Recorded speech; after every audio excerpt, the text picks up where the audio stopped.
a passionate instigator and dynamic problem solver. Dr. Kevin Ross Emery, the host of the Dr. Kevin Radio Show, will be taking you outside the box, behind the curtain, and identifying the load of BS we are fed every day. And now, Dr. Kevin. Hello, hello, hello, and welcome to the Dr. Kevin Show here on OMTimes, where we're changing the world one ohm at a time. So in just a few minutes, we'll be introducing today's guest. But as always, there's a few things I want to say at the beginning. The first thing is, do remember we are now a live call-in show. We haven't always been that, so I do remind you, if you want to ask me or tonight's guest a question or have a comment, you can call in at 202-570-7057. Again, that's 202-570-7057. Or you can go to facebook.com/MyDrKevin. You'll see today's show posted, the bio about today's guest. You'll be able to post comments. I'll be monitoring that page. And I will see it, and we will share your comment on air. Again, that's facebook.com/MyDrKevin or 202-570-7057. Either way is your way to be part of the conversation. It's easy to complain about the world. It's easy to whine about the world. It's easy to point out everything that's wrong. But the people that change are the ones who are the people who show up. So show up, speak out, be heard, share your thoughts and ideas. And we would love to have you here on the Dr. Kevin Show. Now, as always, we're going to start with my hot topic. For those of you who may be tuning in for the first time, my hot topic is something that makes me warm and fuzzy or hot under the collar. It kind of sort of depends on which kind of hot topic I find. Sometimes I find a crossover of both. Unfortunately, today's hot topic is one of those things that is got me a little hot under the collar. And it's something I just came across this afternoon. I always try to do it just before the show to see what kind of stands out to me. And that is that we have been ranked one of the most dangerous places in the developed world. So in the developed world, the U.S. Is one of the most dangerous places for childbirth. Really? We have more than 5,000 each year that are severely injured, and about 700 mothers die. The best estimates say that half of these deaths could have been prevented and half the injuries reduced or eliminated with better care. It was in USA today. And I will be also posting it on my Dr. Kevin under the comment section. So you can comment or you can read the article or do whatever you would like to do with it. But the thing I want to talk about here is these are preventable. These are preventable. Now, I don't know what last year's statistic was. I know in 2016, there were over 800,000 deaths that were clearly hospital error, like no question. There was another more than that is debated, is all over the place, but over 800,000 people in 2016 died in hospitals unnecessarily because of hospital error. Now, I know millions and millions of people go to the hospital, but still, if you were one of your loved ones was one of those 800,000, you wouldn't think that was such a small number. That being said, that we have 700 mothers that die and more than 50,000 that are severely injured. And it's because we're not paying attention. Some of it has to do with the fact that we have, there may be some staffing shortages involved. The whole article is there, but that was my topic today that I wanted to talk about, that I wanted to share with people today, and I wanted to get today's guest to comment on it.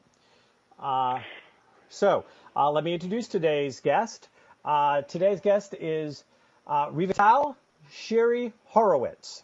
I probably mispronounced it horribly, but she gets to have a free shot at correcting me. I will almost guarantee I'll mispronounce it again before the show is over. So I will apologize before, during, and after all of the times I mispronounce it. Her latest book is It's Just Your Imagination, Growing Up with a Narcissistic Mother. Now, I didn't know that Donald Trump had gone through a sex change. I didn't know he used to be a woman. Anyways, only at the age of 48 did she come to learn what was wrong with me all those years, what was wrong with me, quote unquote, and that my mom came for a couple of weeks to visit my kids, my husband, and me, and acted out like she always did, tried to manipulate me to send her to a trip to LA. The story goes on. You can read that whole story right on facebook.com/mydrkevin. But I'm going to get the author on right now and let her speak. Revita, are you there? I'm here, and actually you did pretty well with my name. So thank you. I really appreciate that. I'm not Revita like many people call me. It's Revita. And it's an Israeli name. I like that. Revita. Yes, and it actually even have a meaning. It means full with morning dew. Full of Believe it or not. Dew. Yeah. So, well, now that you have dew dropped in, what do you think about this? I mean, really, we're the worst place in the world for a developed country to give birth to a baby. What do you think about that? What's going on, and what do we need to be doing about it? I think it's not shortage probably of staff. It's not that. I think maybe the situation of insurances, that's mainly the problem usually. And women who do not have insurance, like a proper insurance, I guess they do not get treatment during pregnancy when they need it, and all of us need that. I think that it's probably related to that. So it's a lot of neglect. I believe it's due to shortage of insurance. We do have good hospitals here. It's not a matter of hospitals. I'm coming from Israel. In Israel, if you go to a hospital, they have great treatments, but they don't have enough stuff. They have the best doctors in the world, the best nurses, but they don't have enough stuff. So people wait longer.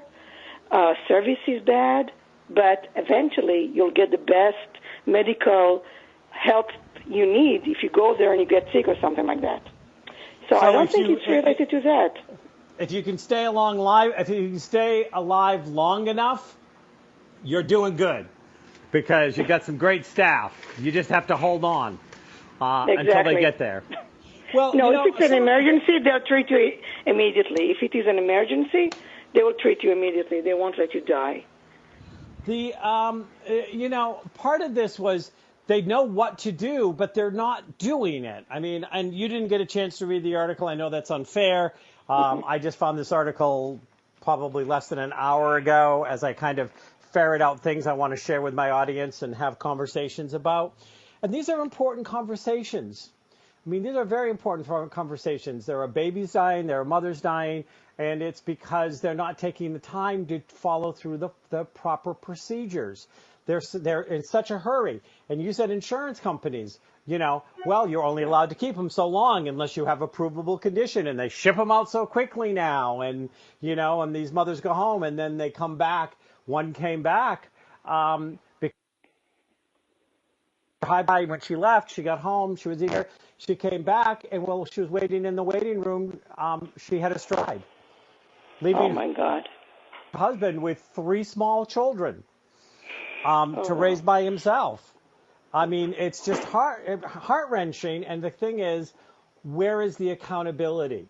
There has to be some accountability. It's not that we don't have the knowledge. It's not that we don't know what to do. It's that our priorities in this country are very skewed at times. And, the people that are dying, the people that are more likely to die are the people that either are on Medicaid or Medicare, have some kind of questionable, lower income, we're letting, this isn't happening if, Kim Kardashian daughter goes into the hospital. Let me tell you, she's getting gold-plated treatment, and they're not missing a thing. They're checking it all 3 times. But if you're poor and struggling and working 2 jobs, and your husband's working 2 jobs, and you're barely making it, and you go to the hospital at the last minute because you have to work, you're not cared about as much.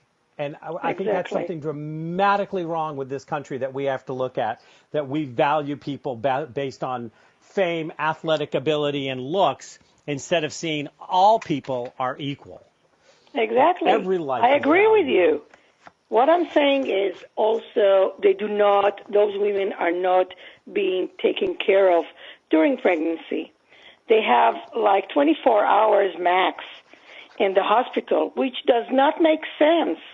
A woman who had a baby needs some rest. They need to monitor her longer. Why do they let her go the same day or the following morning? It does not make sense.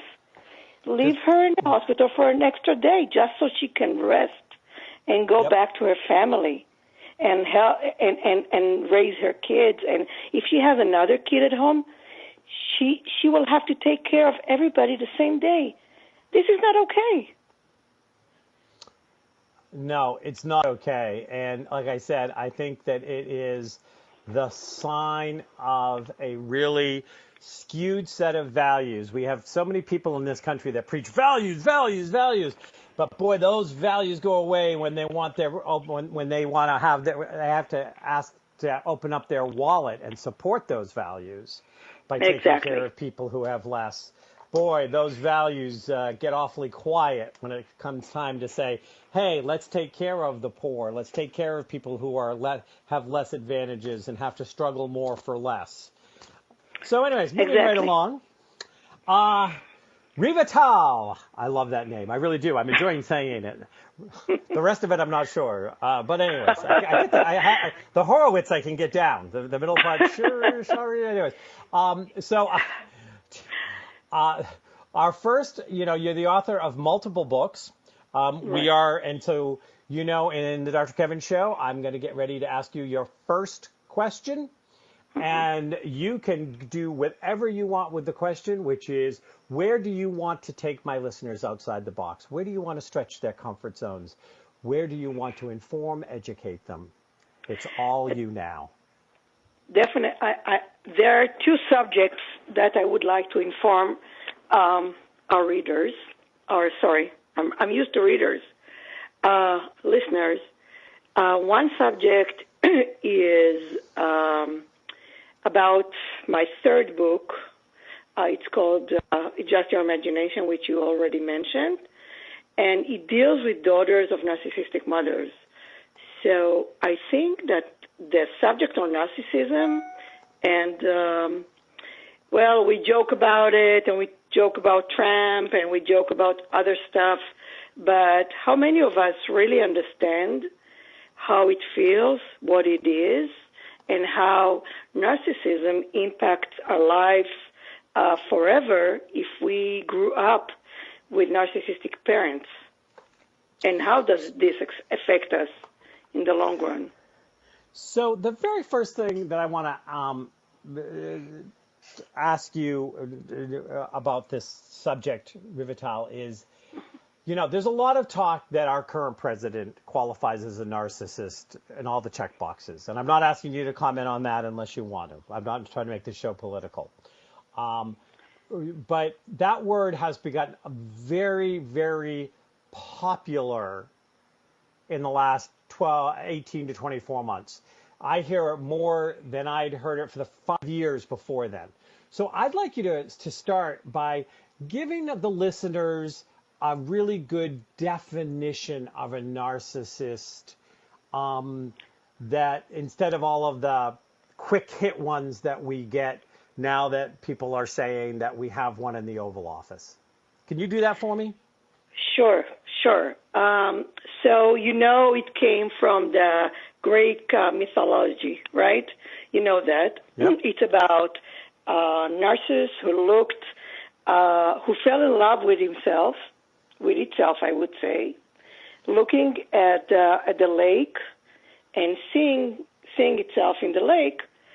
That's the person or the creature Narcissus fell in love with.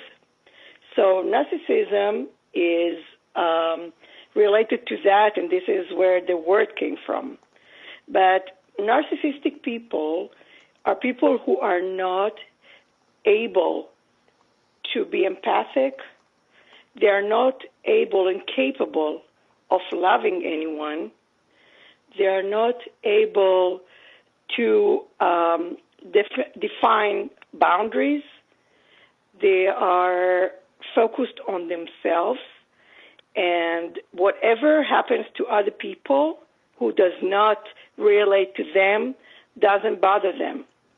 If something is related to them, then they find interest. These are the kind of people who will do everything in their power to stay in the center of conversation. They will do everything in their power to be the center of the party, the center of argument, the center of every single thing, no matter what it takes from other people.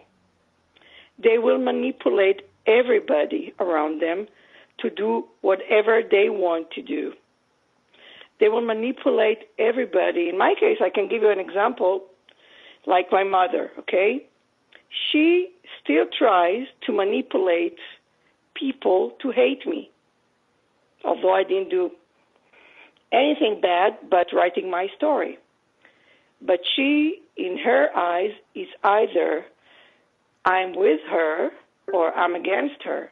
And if I'm against her, she will fight me all the way she can, which means lying to people, manipulating everybody around, and doing everything to stay in the conversation, in the center of the conversation, and having everybody hate me. In that, it was just an example, okay?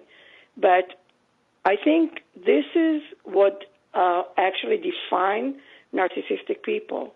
There are, of course, lots of characters around it, and many kinds of narcissistic people, which I can explain later. Okay. So my question for you is one of the things you hear a lot is that that they actually don't know when they're lying. Is that true? Oh, and we're coming up to our first break. I'm here with Revita, and she will answer that question when we come back here on the Dr. Kevin Show.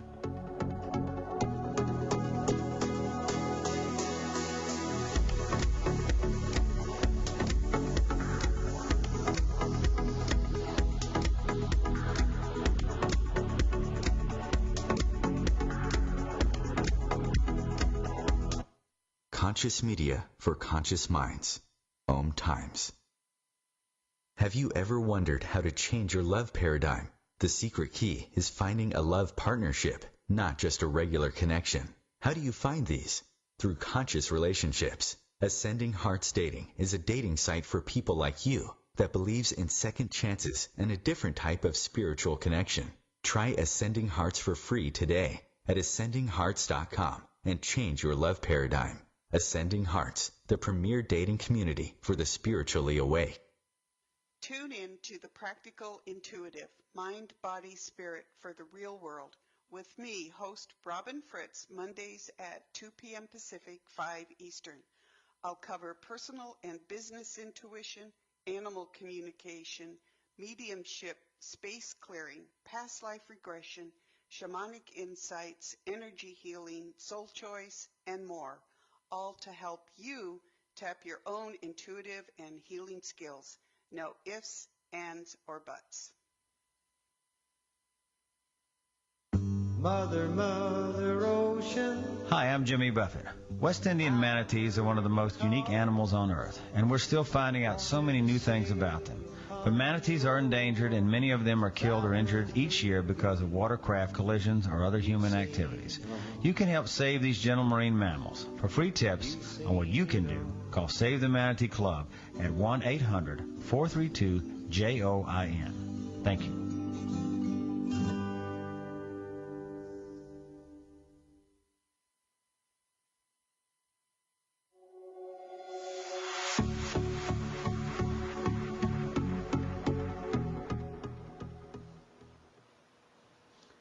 Hello, hello, hello, and welcome back to the Dr. Kevin Show here on OMTimes, where we're changing the world, wait for it, one ohm at a time. Here on the Dr. Kevin Show, we like to challenge everyone and everything. Tonight, we are challenging the world with Revita. She is the author of many books. Her latest book is It's Just Your Imagination, Growing Up with a Narcissistic Mother. Remember, we are a live call-in show. If you have the experience of being negatively impacted by a narcissist or would like to ask Revita any questions, please feel free to call in. We are a live call show, 202-570-7057. That's 202-570-7057. Or come to facebook.com/MyDrKevin. Make sure you like my page. I'm a likable guy, and you can put your comment there, and we will also share it, and you'll see all about Revita. Revita, I asked you the question before we went on break, and I'm going to remind you and the listeners of that question, which is, is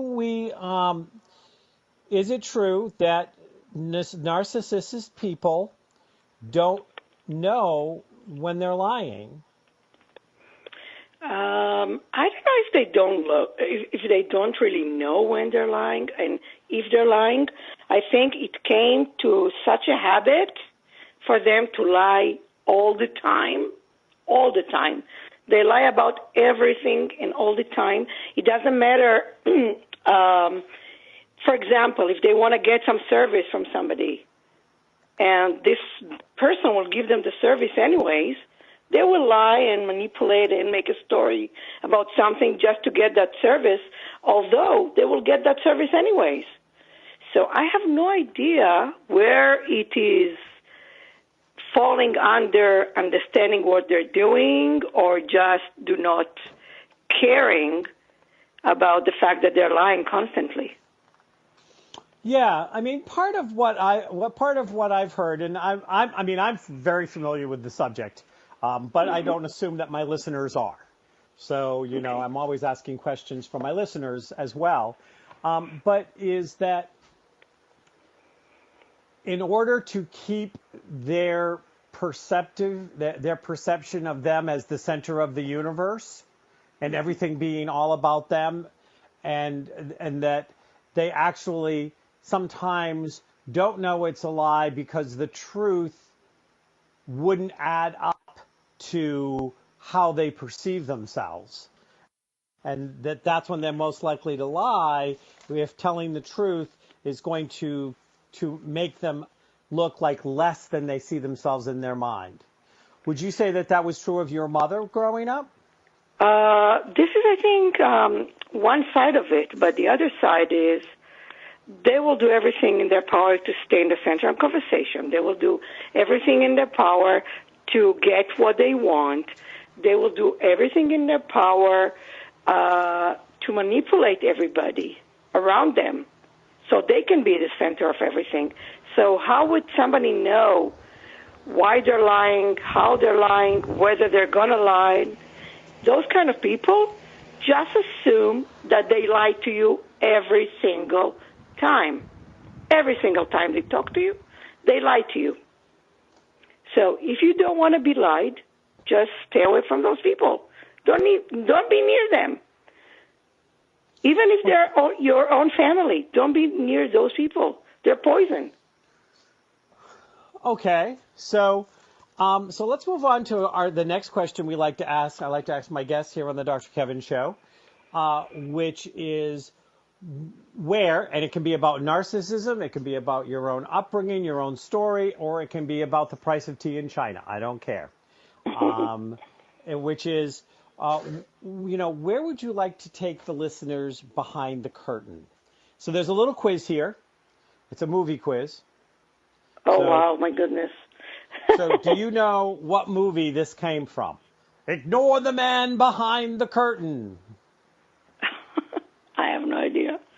It was The Wizard of Oz. A my classic goodness.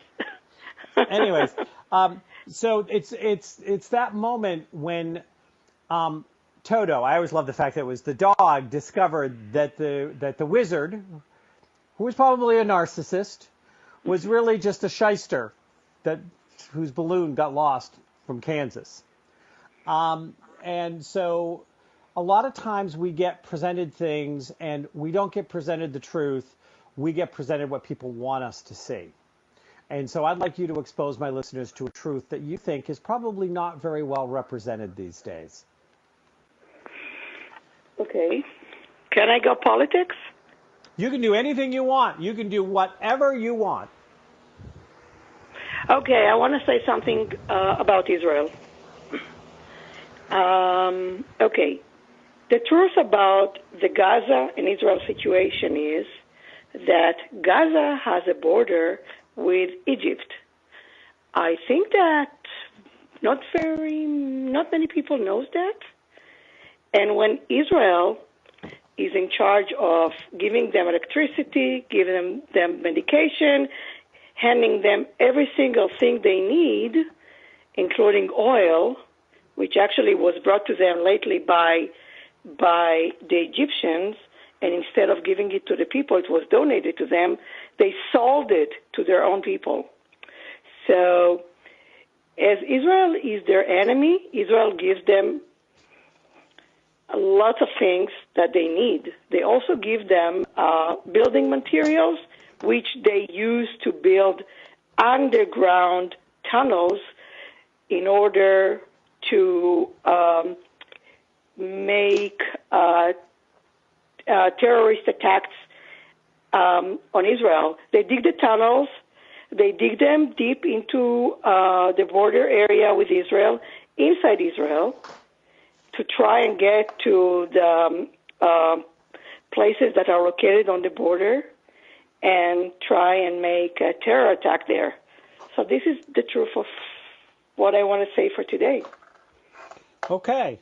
So you think that people don't understand that when Israel digs in about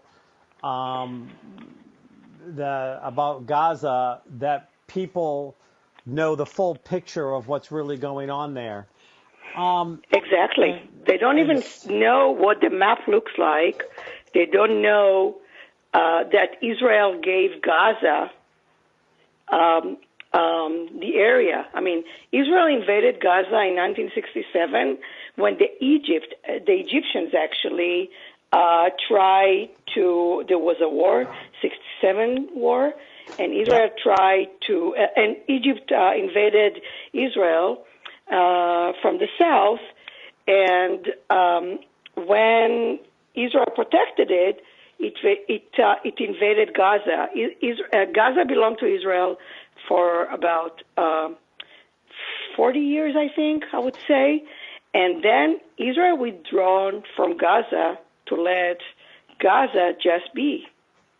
But Gaza still tries to shoot and cause lots of problems to Israel, even though they have Gaza to themselves. I'm not sure people understand that too. So that's that kind of stupidity that happens in the name of politics. I mean, we see the same kind of stupidity when we fund or support the countries that are making money off the drugs, but then turn around and say we have a war against drugs, but we're supporting the people that are making the money off of it. So exactly. That's what it makes me think of, is that kind of political double play that seems to happen all over the world. So nobody really knows what's going on. How do you think Israel should treat Gaza? What's your view of the world? what my view is that Israel should not supply with electricity and hospital services and food and et cetera, where Gaza has a border with Egypt. Egypt is not is a friend of Gaza, is a friend of the Palestinians. Why don't they get everything they need from that side? Why get all those things from Israeli side? This does not make sense. Why does Israel in charge of supplying electricity to Gaza, where Gaza is shooting missiles at Israel, bombing her all the time? Why do we need to do that? Why do you think Israel does that? Why does Israel do that? I want to say something else. Do you know Israelis are, they're not friends of Syria, and yet wounded people from Syria come to the borders with Israel, and Israel takes those people in and treats them in Israeli hospitals. Did you know that? Nope. Yeah, so now you know another shocking fact about Israel. Do you know Israel just actually saved about 800 Syrians from ISIS? They helped them escape from Syria through the border of Israel to Jordan, who was willing to accept them temporarily until they moved to Europe. I think it's Europe. Did you know that about Israel? No. So my question stands, though. Why do you think that Israel is doing this? Because Israel thinks about the people. Israel understands that sometimes the leadership of some country is so bad and rotten, but the people do not need to suffer. This is how Israel sees the world. As you know, Israel is the first one to always reach out, to go to Nepal, to go to Africa and help. The first country to reach a hand in every disaster is Israel. The first people to arrive in every area that is disastrous is Israeli. Have you known that? No, but I'm not sure that I still have heard the answer to the question. Is this, you think that this is just because Israeli is I keep on hearing all of these things that they're doing, which, and that in cases that they're doing it to places that are hostile and attacking them, and the United States does the same thing. I mean, this is a big conversation in this country right now as well. I mean, I know you live here now, correct? Yeah. But that, the whole immigration thing we have going on here, and, we're letting these people in, and should we be? And sometimes these people do turn on us and all of these things, but we do it, but we are a nation of compassion. But Israel, what should Israel do? What should Israel do in all of these cases? Are you saying that they should take a harder line, that they should say, no, it's not our problem? I say that I wish people would see how such good things that Israel brings to the world. So many good things, so many positive things, with inventions, with caring for people who are enemies, with supporting countries that have disasters. And just see those things and think twice before they attack Israel again and again and again. That's the only thing I'm saying. See those things. Know about them. Read about them. I think that Israel is doing a lousy job in explanations. They don't explain, they don't present, they don't show those sides. So many people do not know all those things. Do you know that Israel's size is smaller than New Jersey? Did you know that? I know it's not big, but I didn't know exactly how small it was. So it's pretty small. It's pretty small. So now there are lots of pro-Israel people in this country. Not everybody is an Israel basher. Yeah, I guess so. But I don't know. I always have the feeling that on the streets, I need to explain so many facts that people do not know and they're not aware of.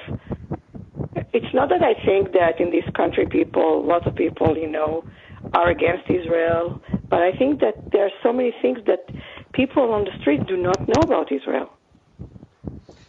And I would like them to know. And how much of those things have to do with the way that our media over here manipulates stuff? I think that, there is never objective news, never. We're human, so there is never objective news. It depends on who is the head of the news station, of the internet station, or I don't know. All the information is subjected to the owners. So if the owner is a fan of, I don't know, Mexico, they will favor Mexico, and the news will be accordingly to favoring Mexico. So it's the same here. It depends who is the owner of the news station. Well, I mean, definitely there are leanings of all of our major media, and I am a huge critic of the media, but I've given you free will to say whatever you wanted on this show. I'm not editing anything. My producer is not editing anything. This will get played 6 more times in the next 7 days, and we'll be right back here on the Dr. Kevin Show.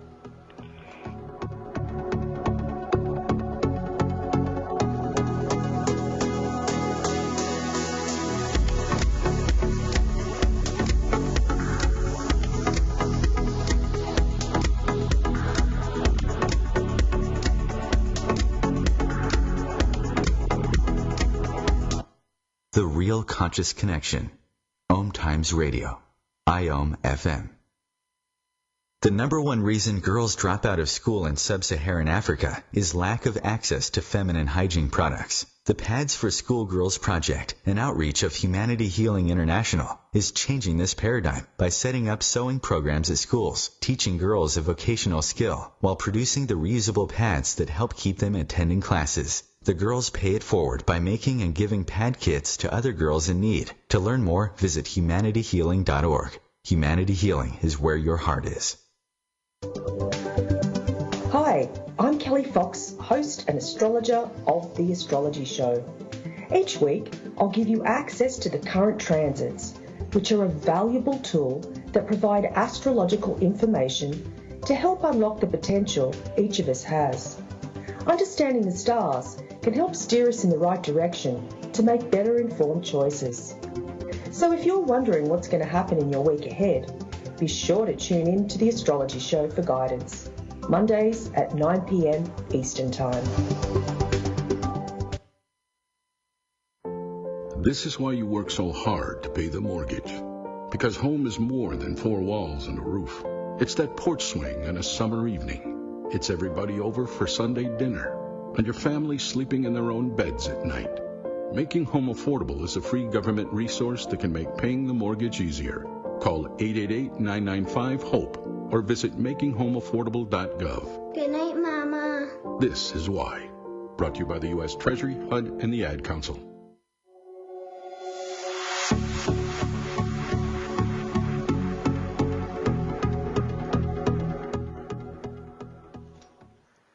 Hello, hello, hello, and welcome back to the Dr. Kevin Show here on OMTimes, where we're changing the world one at a time. Here on the Dr. Kevin Show, we like to try to challenge everything and everyone. Today's guest, Revita is the author of multiple books. The latest being It's Not Your Imagination, about the impact being raised by a narcissistic mother. We have been enjoying a wide variety of conversations, and if you have any questions, comments, or thoughts, feel free to call in at 202-570-7057. That's 202-570-7057. Be part of the conversation. Or you can go to facebook.com/MyDrKevin, MYDRKEVIN. Read about today's guest and all of her contact information. You can also comment on her, comment there as well. And we will share those comments if you get them into us before today's show's over. Revita. Yes. Hi. So one thing I do want to say, because I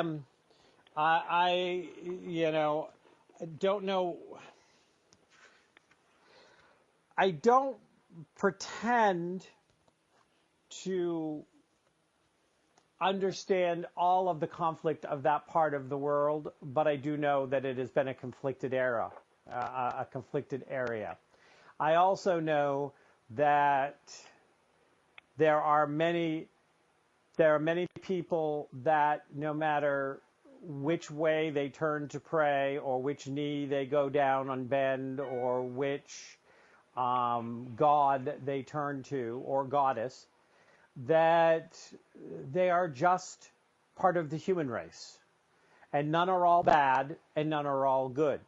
I would no more ever vilify Israel or the people who are Jewish or follow the Jewish faith than I would Muslims. I won't vilify anyone.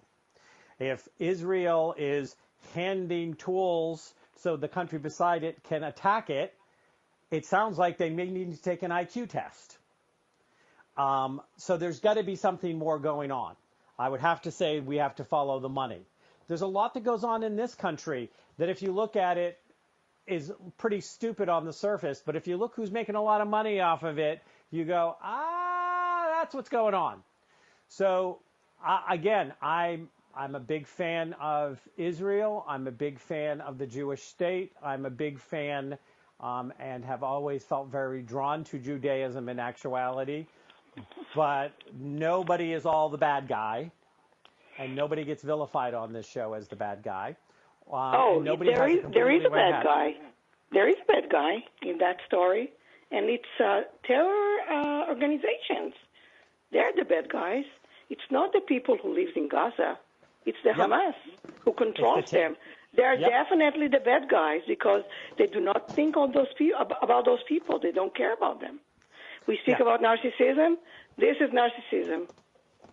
Yeah, well, and anytime you have any kind of fanatical religious system, I'm not a big fan of religions in general. Period. I'm just not. I understand that really. But that being said, every major world religion out there teaches love and peace and a loving God and acceptance, and every drive-by shooting narcissistic fanatic twists it around to justify the most horrific actions in the name of a God that I swear, if that God actually exists, has to be vomiting in the backfield at how disgustingly people are justifying hate and hate crimes and murder and terrorism and everything in the name of their beloved God. Because no God out there is going, just kill them.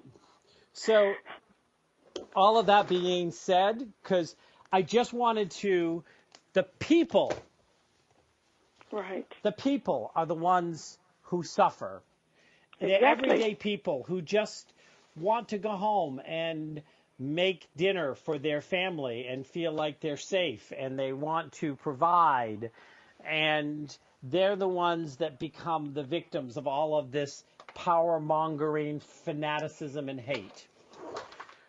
I totally agree with you. I'm with you on this. So I want to mention one more thing about Israel, and then maybe we can go back to narcissism. One more thing. Israel is a peaceful, democratic country. I don't know, I'm Israeli and American. In Israel, Arabs and Jews and Christians live together. They work together. They go to university together. There are lots of Arabs in Israel, Muslims and Christians. This is something that maybe some people do not know. And by the way, those Arabs, they love Israel. They serve in the army. Some of them do not serve in the army, so they volunteer to do something else.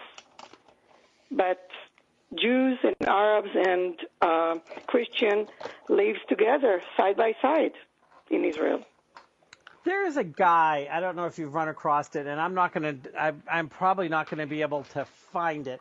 I actually subscribed to him, and I've only watched him a couple of times, but he is over there in some part of the world, and he is Muslim living in a Jewish area, but his whole point is, and he'll talk to people on the streets and stuff like this, is all about how much more similar we are than different. And he's a young guy. He's in his 20s, and he's out there, and he does these videos, and he's got a large following. And I've seen a couple of them, and he's kind of funny, and every now and then he'll get the angry person that, will, like tell, Arab, go home. But for the most part, he proves over and over again that the wars are not the wars of the people.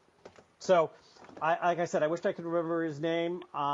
Maybe it will come to me before the end of the show. I will definitely go post it on this timeline when I find it, because I know that I liked it at some point, because I like that. But I think that's a very important message, is so often the wars are not the wars of the people.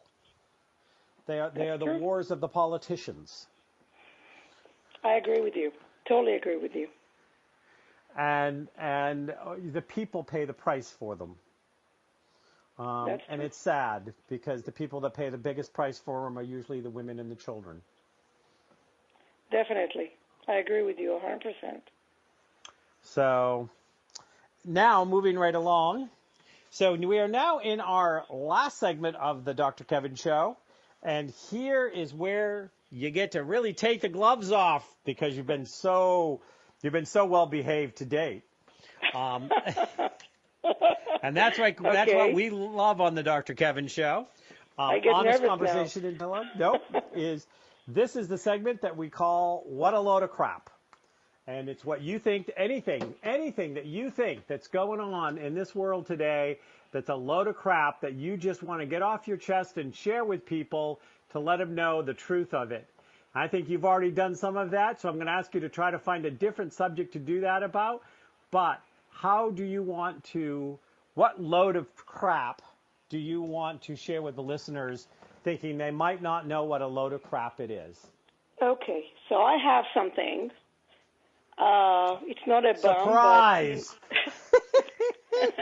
I like you. Okay. So between the wars, or I don't know how to call it, between the wars of the genders, I've came to learn a few things. First of all, which is not very new to me, is that men are not really the strongest gender. I think women are, but I'm probably not the first one to say that. And second thing is, we need to have more shelters for men who were abused. I think that there is some answer to women, but I think that we often forget that some men are being abused every single day. Some of them are being beaten even, and hit, and scratched, and we need to remember that there is violence against men, and I don't think it's fair that this subject is not being addressed here, not only here, in other countries too. We need to remember that men do need help sometimes. I could not agree with you more. And I think that there's a couple of important things here. The first thing is that men do get abused, absolutely. Men are conditioned society that is a weakness to ask for help, which is wrong. Mm-hmm.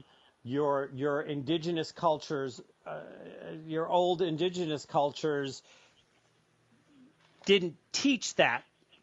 They taught about reaching for help, and the elders helped the young, and the young helped each other, and you worked together, and it was not a weakness, but it was a strength to ask for help. And that has all gotten very perverted in the last couple of hundred years. I couldn't agree more. And there is way under support or help for men who were sexually abused as children. Right. Not just men that are currently being abused, and that's true, and there's certainly plenty of them, but you know, men oftentimes, if a man as a child or even as a young adult or as a teenager was sexually abused, they're made to feel like they're not real men, like there's something that makes them less male because of the abuse, so they don't talk about it. And then it leads them to have mental illness, emotional illness, health issues, anger issues. And so you're preaching to the choir here. It's all over the world. It's not only here. It's done all over the world, and that's not okay. And the fact that, at the universities, one more thing I would say. At the universities, it's right that women got rights very late, and it's right that, maybe there are not enough women engineers in this country. But, for example, I have boys, okay? Why don't my boys have equal rights when applying to universities? If they're white and not a woman, they're the last ones to be picked to go to a certain university. Is that okay? Yeah, and those are such tough questions because, of course, it's, quote unquote, it's not okay. And depending on the reason for the how do you balance out generations of inequality for the people who got less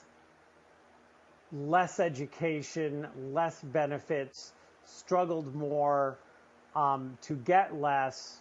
How do you even that out at some point so that they can pass on to a generation, to their next generation, a higher standard because they can provide a higher standard? And those are tough questions. It's not okay, and I shudder at the idea of equal opportunity employers, and I shouldn't say I don't think it's equal opportunity employers per se, but it's that whole going to college and you have to have so many of this race and so many of this gender. Yet on the other hand, there's still a lot of, this country is still run, whether we like it or not, by a bunch of old white men.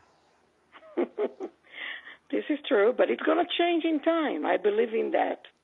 No, it's not going to stay this way. And if you look back and see what happened 20 years ago or 30 years ago, you do see some change, right? Oh yeah. We had Obama, for example, right? Yep. And we absolutely have been moving in the right direction. but I don't think we can fool ourselves to say we've arrived yet. Oh, not yet. Far from it. And so there is this whole thing of how do you raise up? Now, you said something else that I wanted to comment about, the strength. And of course, when people say strength, a lot of times they mean physical strength. And the male body puts on muscle easier than the female body. I mean, that is just, not that the female body can't. And I've seen some pretty tough women, and they have to learn how to manage their bodies differently if they're soldiers or go into battle or do stuff like that. But there's emotional strength, there's intellectual strength, there is even spiritual strength. And that's, to me, that's equal among the genders. There are some women that are emotionally stronger, and there are some women that are not as emotionally strong. They're weak, and they're needy, or they're manipulative, or they're like your mother. Oh my goodness. I hope there are not so many of them like her. and then there are, and the same thing can be said about men. We are now wrapping up. Rivital, I've had a great time. I hope you've enjoyed being on the Dr. Kevin Show. I did. Thank you. You'll have to come back and visit us sometime. Rivital, it's not your imagination. Go out and check out her latest book. Thank you. Thank you for having me. Bye-bye.